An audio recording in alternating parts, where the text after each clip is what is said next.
Let's act like we're live. All right.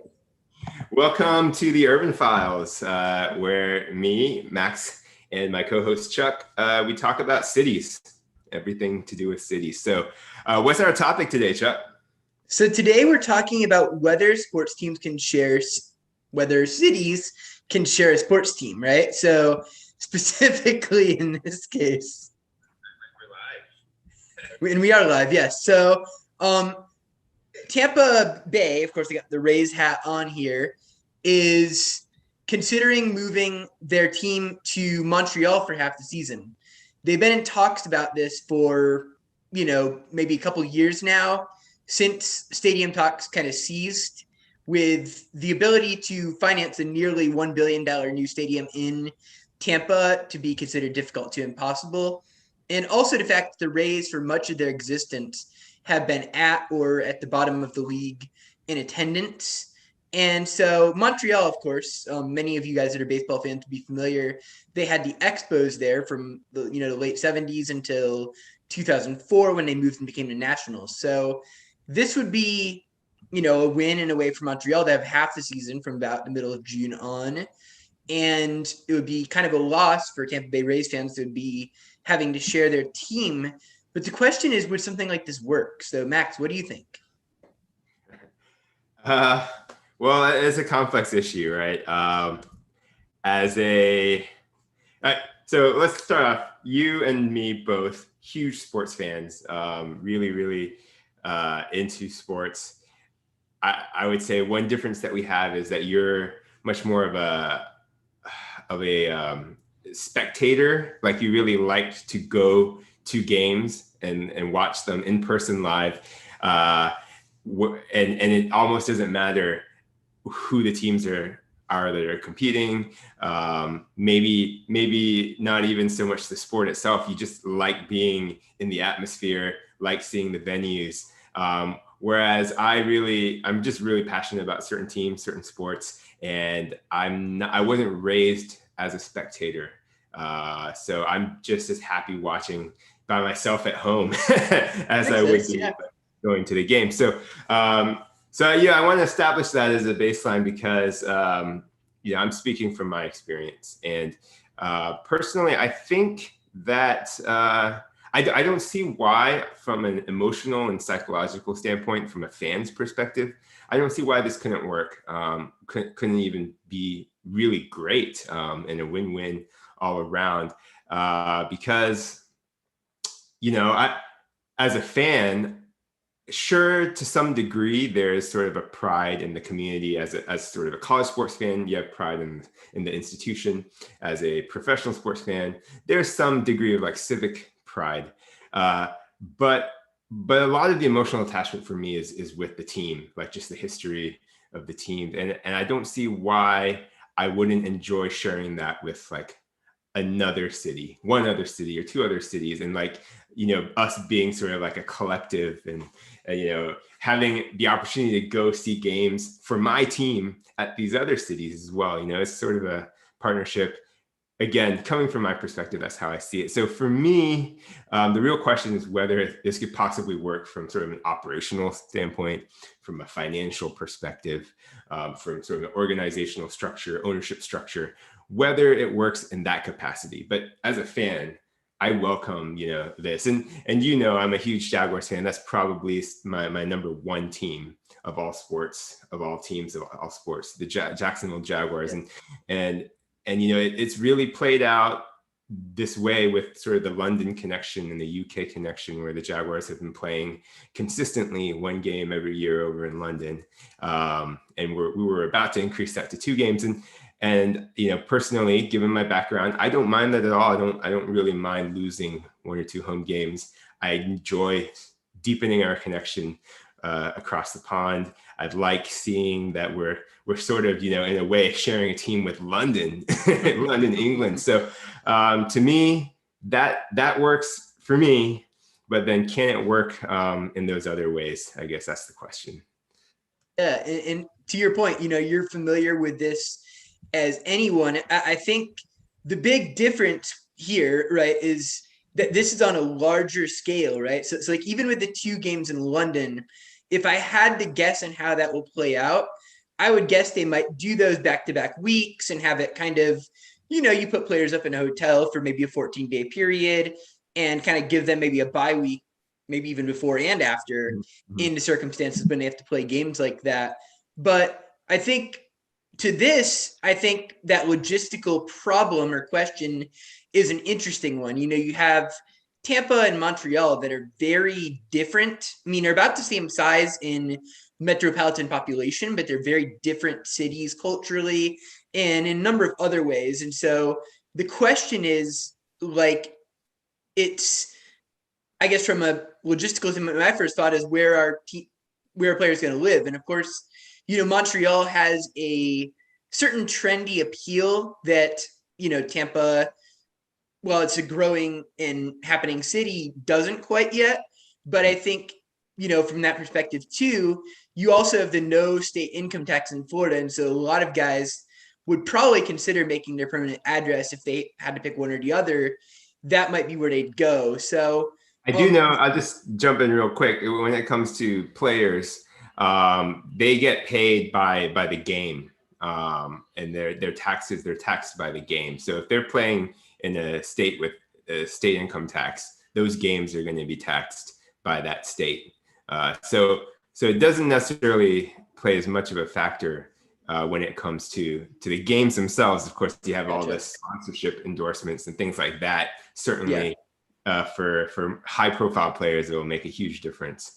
But yeah, for the game aspect, they're going to get taxed where they're working. So yeah, and so that's a good point, right? And obviously, that will look very different in Montreal versus Tampa. I think one of the things that has been, because I know like each perspective is going to be different on this. I know some Jags fans, I think, maybe didn't take as kindly to what, the whole London plan is, as you did, right? Which is in a way understandable because it feels like a slap in the face, especially if, for me as a season ticket holder, I'm paying full price for season tickets and I'm paying for those preseason games and losing games off my coverage. I guess that would probably be my biggest quip as a fan. But I guess, like the other thing is I was at Cafe Can Tampa, which is actually a social event in every week in Tampa. And the president of the Rays, Brian Auld, was there. That actually got featured on the Wall Street Journal, that he actually, put himself out there to kind of a professional small circle. But, what he's really explaining is in this case, sometimes the economics really don't work. What his primary point there was that despite all the success Tampa had been having, they were still about half or less than half of what they needed attendance wise. So from that perspective, and kind of the argument that fans of baseball, with it being such a long season, might only go to 1 or 2 or 3 games a year, and the volume that you need to support that, I see where he's coming from. But the question is, how do you make people, particularly on the Tampa side, or in like that kind of situation, or Jacksonville, how do you sell that to fans so that there's not that sense of animosity or that towards the team, which can further hinder their issues there? yeah, it's difficult, and as we see in Jacksonville, it's not possible for certain people. I mean, if you are passionate about attending games and that is your reason for being a fan, clearly it is a slap in the face, like you said. I mean, the best way to sort of come to terms with this is if you recognize, whether this is true or not, but this is just in theory. If you recognize that in theory, the team could leave and you would have no games to go to. And so if this is a compromise to allow for the Jaguars to allow for the future of the team in Jacksonville, then it is a positive, right? I would rather have 5 home games, 6 home games in Jacksonville than have 0. Of course, it's fair to question whether that's really the case, whether the team really would leave or not. And it's also fair to question, if you are splitting games with another city, what is the end goal for the ownership? Are they actually looking to leave, or are they looking to like have this sort of symbiotic multi-city relationship permanently, or what? And so, you could look at it and sort of question a few things, very validly question them, but theoretically, that's the idea, and I can buy that in certain circumstances. Yeah, well, that makes sense. And I think to your point, when we were talking about this, you mentioned, I think, the games that the Jaguars play in London have about double the gate revenue for a game than the ones in Jacksonville. And, it's Gate, just to be clear, not necessarily gate revenue, just overall local revenues. That includes sponsorships, media sponsorships, corporate sponsorships, and all of that. Yeah. Okay, that makes sense. So, and that is significant. And I think, we have, both of you and I probably grew up loving sports from the beginning, but it is ultimately, pro sports is a business, and it's teams do leave. The Atlanta Thrashers, I think, recently left. Oakland is now maybe in jeopardy of losing its final team. Mm-hmm. And so it is kind of that question, right? If this could actually work and could bring, more eyeballs to sports. And I think the other thing too, that maybe is more from an optimistic standpoint, when Ald again was talking about this, you saying, we're sitting here in a division with the Yankees and the Red Sox, and we have a $60 million or $50 million payroll in a good year. And they're doubling or tripling us. And if we're splitting the season in Montreal and getting whatever added revenue, we can actually be more competitive and win divisions and stuff. But the question then also kind of comes in, as you said, if that revenue for game or whatever is consistent enough, when does the team say, okay, we're just going to make this our full-time thing? And, obviously there's contracts of stadiums, but, that like, it questions how long these marriages will actually last. Yeah. And it's fair to be concerned about that.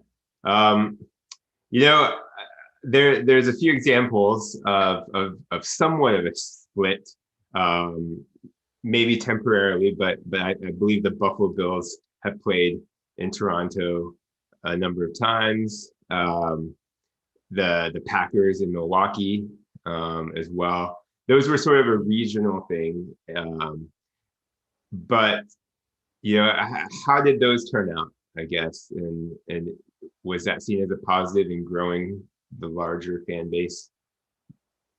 It's, I really, on the Buffalo Toronto question, I'm less familiar, but with Packers Milwaukee, I have to think that obviously the Packers are extremely successful and have the devoted following they do. And probably in some way playing all those games back in what was Milwaukee County Stadium, then they really had a multi-purpose venue back in the day that was capable of that. And when they moved into Miller Park, that kind of prevented those games happening. And I think that's probably why it stopped. But I'd have to think that grew the interest across Wisconsin because, Packers, Bucks, and Brewers, I'm pretty sure Milwaukee is still a Packers town. Yeah. Yeah, absolutely. So you kind of touched on something, which is one other thought I wanted to bring up, the stadium issue. And that's another angle that I was referring to when I talked about sort of an operational and financial perspective, whether it could work. Because, this is already sort of a question mark, especially when we're talking about the NFL, about building these hundreds of $1 million stadiums, sometimes $1 billion stadiums, for 9 games a year. And if you're going to further dwindle that down, what can that really make sense? And where do you see that? So I'm glad you brought that up, and I'm not meaning to paraphrase the best talking points from Brian Ald's Rays speak on this, but he did a good job of selling it. And the other thing that he mentioned was, if you have, obviously with football, it's kind of different, and football stadiums in general can kind of be white elephants in that sense, especially you look at, the SoFi Stadium, hopefully that's getting concerts or some other use for $4.5 billion or whatever they spent there. But baseball, you still have 40 games a year that you're drawing people down for. And the other thing is, one of the things that they talked about, both with Tampa's, humid, frequently stormy during the summer climate, and Montreal's, very cold in April and September climate, was that if you split the season like this, whether that's, June to August, and then like April, May, and September is how you break down the games, or whatever you do, right? You would not have to build a dome stadium. And that effective capacity reduction also is probably going to less than half the total cost. So you can get $400 million, which I know we're still talking expensive, but compared to $1 billion or 1.1, that's definitely significant savings to the city. And then you also have that much more of the year where you can get other events in. So I think one of the things they're talking about, city leaders, is you're getting the same value for having this team here and the other options, but with a lot less of the cost. You're actually maybe having the money that you get back from an expensive sports stadium is actually kind of returning its investment a little more. So that was kind of the point I heard about it. So I'm not sure. Interesting. So that does speak to another thought that I had, which is I feel like we're almost sort of in a collision course when you look at people in the sports industry, and I'm thinking very specifically with soccer. The in-vogue thing to really make the MLS work in sport and soccer, the sport of soccer kind of grow, was this focus on soccer specific stadiums. And so talking about sports specific venues. Then sort of in the planning side of the planning industry, I feel like there's a huge sort of infatuation and push for sort of modular multi-use types of venues, which is the exact opposite of what the MLS was doing. And so how will that whole thing play out? And I guess if it does lean much more towards multi-use stadiums and venues, then that would bode well for the possibility of more sort of shared teams in the future. Well, that's a good point. I think that's definitely valid in terms of what that will look like with soccer stadiums in general. But I think when, basically soccer specific to me is kind of code for smaller and more human scaled. And so when you go, like I was at a Real Salt Lake match this summer, and they had like a playground that I think is open to the public part of the year. They had like some fields for youth camps nearby. And so I think when you have baseball stadiums like this, I mean, obviously the Dodgers are a very successful franchise, and the Yankees, but I just don't know that it's realistic to expect to fill up a 40,000 seat stadium. And so kind of the focus, maybe it should be more on shrinking that footprint of the stadium within there and kind of building the city into it. I think probably the best example, or there's a couple examples where I've seen of that, right? With Little Caesars Arena in Detroit, I think they even have Google offices kind of attached to the stadium, and you have like, it molds into the streetscape in a way that would be very impressive to people taking a look at it. And I think the other thing is you look at the Atlanta Braves and what they've managed to do with their Battery Park complex. And obviously that's a very baseball specific venue, but you also have office space, you have all that. It would be a plus if it could actually connect to transit, which they either haven't thought about yet or whatever. But, the point is there that there's definitely, I think, room even with a baseball specific kind of smaller facility. Yeah, I could be wrong, but I think they have thought a lot about the transit piece, and it's just very contentious. Gotcha. Makes sense. It's Cobb County, right? So that's that's a very politically active and mixed place there. So yeah, well, I mean, I think what we're seeing and what we will see moving forward is that perhaps baseball is sort of the ideal kind of entry point for an experiment like this. I mean, you have a very long season. You have sort of across the board sort of struggling attendance numbers. And so there's certainly room to sort of cut seat capacity, if you will, by splitting home games with another city. And so what is the plan moving forward over there? Is it sort of a done deal? Basically, the Rays are right now set to play out their games through 2027 at Tropicana Field. So this would be starting, I think, with not until the 2028 regular season. So that's really an eternity, because that's even a few years past whenever the A's are set and all of that stuff. So if they don't manage to get approval from either city, which one of the big things, of course, has been Mayor Rick Kreisman's tenure, and he has had a very contentious relationship with Stu Sternberg and the Rays, ownership group there. So when his term is up, which is about in a week, I think for better or worse, whatever you think of him as a mayor, I think whatever the new administration coming in does is probably what will dictate whether a stadium happens in St. Pete or Tampa, or if the city just says no, in which case, okay, then they might be looking at full or part-time relocation elsewhere. Yeah, gotcha. Okay, is the ownership remaining the same as they sort of present? So Sternberg hasn't made any inclinations on selling the team or anything like that. I mean, I know there's a lot of people around Tampa who would like them to, but I don't see any inclination of that happening anytime soon.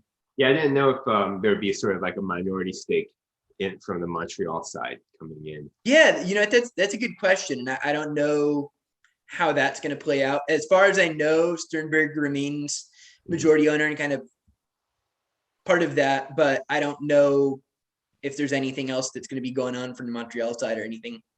Gotcha.